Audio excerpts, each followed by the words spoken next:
একটা সিরিয়াল করেছি আপন মানুষ, সেখানে নার্গিস নামে একটা চরিত্র করেছি। সবচাইতে জনপ্রিয়তার দিক থেকে আমি বলবো যে এই কাজটির মাধ্যমেই আমি পেয়েছি।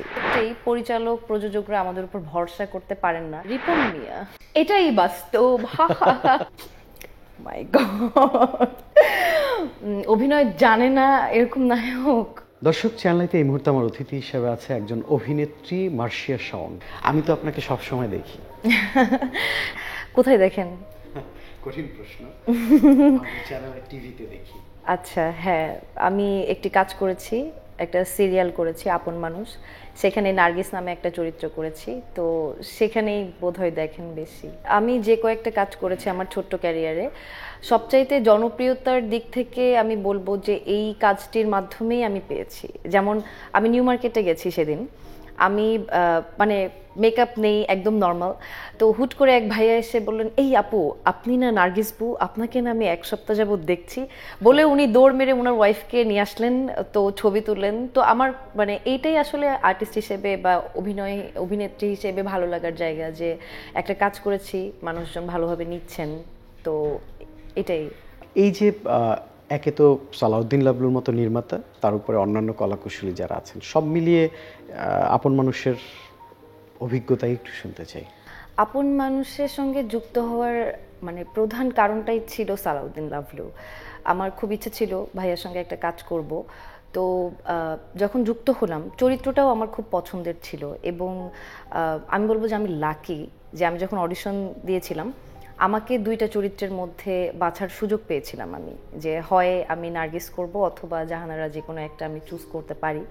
তো আমার কাছে আসলে চরিত্রের ফিলোসফিক্যাল জায়গা থেকে মনে হয়েছে নার্গিসটা আমি নিতে চাই। ও একটা ডিভোর্সি মেয়ে, এরকম একটা সমাজে একা থাকে, তার একটা প্রেম ছিল, সব কিছু মিলে ওই চরিত্রটিকে আমার বেশি ক্যারিসমেটিক মনে হয়েছিল, এই কারণেই চরিত্রটি করা। এবং ভাইয়ার সেট তো আসলে আমি বলবো যে যত জায়গায় কাজ করেছি, যারাই তার সঙ্গে কাজ করেছেন খুবই আলাদা অভিজ্ঞতা। আমরা সবাই একই সঙ্গে খেতে বসি, যে লাইট করছেন তিনিও, যিনি সহকর্মী তিনিও।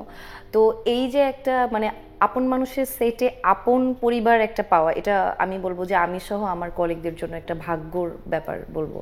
সো আমরা লাকি যে আমরা সালাউদ্দিন লাবলুর সাথে কাজ করেছি। আর স্ক্রিন অ্যাক্টিংয়ের আমি বলবো যে মানে যাই আমি এখন করি, আজকে আমি বলার সুযোগ পেয়ে বলতে চাই এটা তার কাছ থেকে শেখা, একদমই আনডাউটেডলি ধরে ধরে শেখানোর যে বিষয়টা, উনি সেটি শিখিয়েছেন।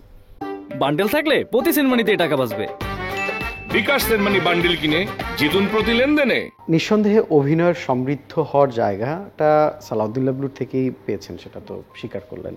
অন্যান্য যে কাজ, চক্র, টিকেট বা বাজি, সেই জায়গাটাতে আসলে চরিত্রের জায়গাটা কেমন ছিল বা ওইগুলোর অভিজ্ঞতা কেমন ছিল? আমি রিসেন্ট কাজ দিয়ে শুরু করতে চাই। আমার চরকিতে আমার বর্তমানে যেই সিরিজটি যাচ্ছে, বর্তমানে 3টি সিরিজ, বাজি রিসেন্ট করলাম। বাজির কাহিনীটা একজন ক্রিকেট প্লেয়ারের জীবনের মানে বাহাইন্ড দ্য সিন বা বাহাইন্ড দ্য ক্যামেরা আমরা যেটা দেখতে পাই, সিরিজটা যারা দেখেছেন তারা জানেন। সেখানে একটা ছোট চরিত্র করেছি আমি, রুকাইয়া। সে একটা হোটেলে মেইডের কাজ করে। তো এই চরিত্রটা করার পেছনের কারণ ছিল যে পুরো গল্পে ওর একটা বড়সড় ভূমিকা ছিল। চরিত্রের ব্যাপ্তিটা ছোট হলেও আমার মনে হয়েছে যে মানে মানগত জায়গা থেকে তার করার জায়গা ছিল, এই কারণে আমি রুকাইয়া চরিত্রটি করেছি। টিকিট করেছি ভিকি জাহেদের সঙ্গে।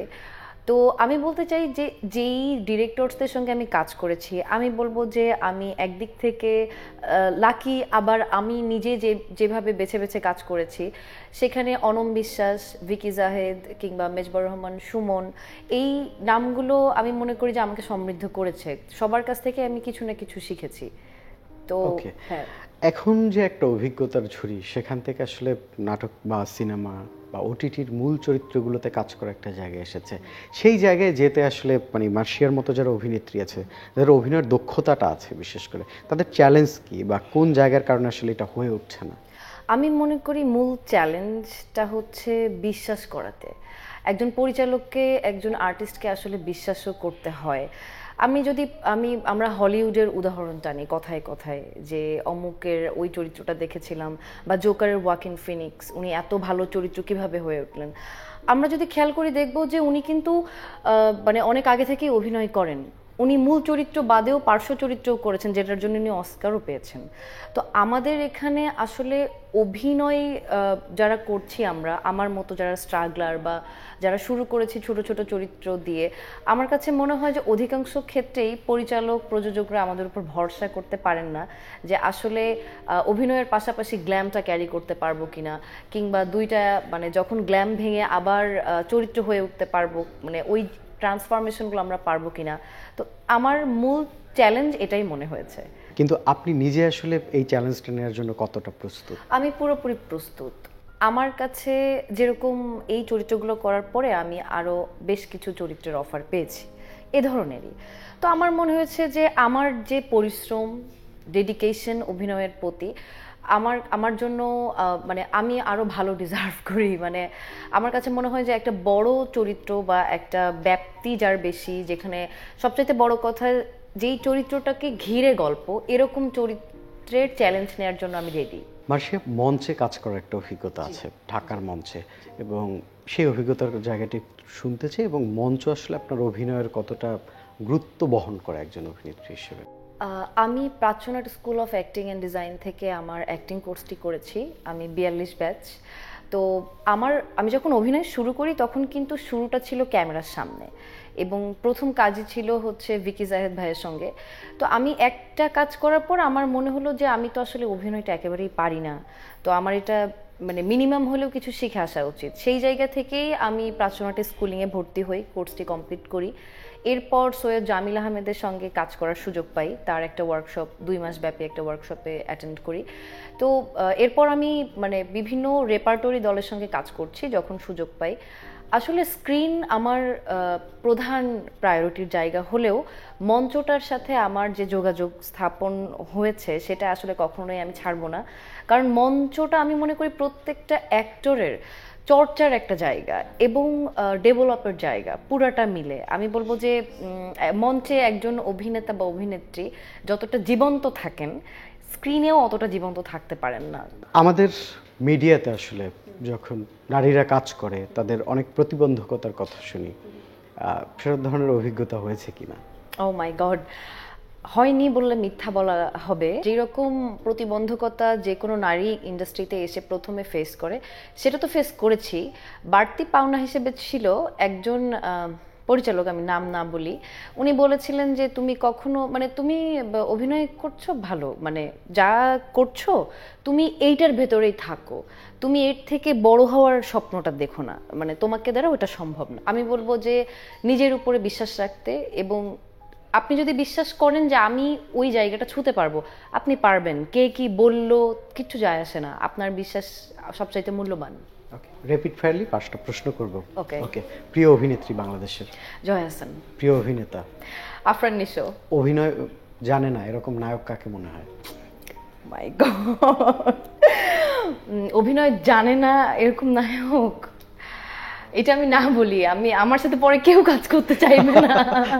ওকে, সোশ্যাল মিডিয়া থেকে একটি বিষয় সরিয়ে দেওয়ার সুযোগ থাকলে কোনটি করবেন? স্টোরিটা সরিয়ে দিতাম, সত্যি আমি এটা সরিয়ে দিতাম, খুব বিরক্তিকর, মানে একটু রিল্যাক্স থাকা যেত। ওকে, প্রেমে কবে পড়বেন? যেদিন মনের মানুষ পাবো, একজন ভদ্র মানুষ পাবো, প্রেমে পড়ে যাব। বাংলাদেশের সবচেয়ে বিরক্তিকর কন্টেন্ট ক্রিয়েটর কাকে মনে হয়? বিরক্তিকর কন্টেন্ট ক্রিয়েটর, হায় আল্লাহ, বলবো এখন? আমি আসলে ওরকম কন্টেন্ট ওভাবে ফলো করাও হয় না, তো আমি বলতে পারছি না যে বিরক্তিকরকে। অনেকেই সামনে আসে যাদেরকে ভালো লাগে না, পছন্দের একজনকে বলতে পারি, যাকে আবার রিপন মিয়া। তার একটা ডায়লগ আছে, এটাই বাস্তব। একদম। আমরা একটু জানতে চাই, একদম শেষ প্রশ্ন আমার, সেটা হচ্ছে যে এইখানের যে ইন্ডাস্ট্রির আধুনিক যে পদ্ধতি বা ধারা, সেখান থেকে আসলে আন্তর্জাতিক মানের কাজ হতে পৌঁছাতে আমাদের কোন জায়গাগুলোতে গুরুত্ব দেওয়া প্রয়োজন একজন অভিনেত্রী হিসেবে মনে হয়? আমার মনে হয় ভাইয়া, সর্বপ্রথম গুরুত্বটা দেওয়া উচিত সময়ের। আমাদের এখানে আমি দেখি কাজ করতে গেলে যে টাইম ম্যানেজমেন্টটা আসলে পুরো টিম মানে এখন উন্নত হচ্ছে। যেরকম আমি যদি যার কথা বললাম আমার পছন্দের পরিচালক, আমি শুনেছি আমার কলিগসদের কাছ থেকে যে রাত 10টার পরে তারা শুটিং করে না। তো এটা কিন্তু খুব গুরুত্বপূর্ণ ভাইয়া, যে একটা আর্টিস্ট মানে একটা অভিনেত্রী বা অভিনেতার কাজ কিন্তু খুব শারীরিক।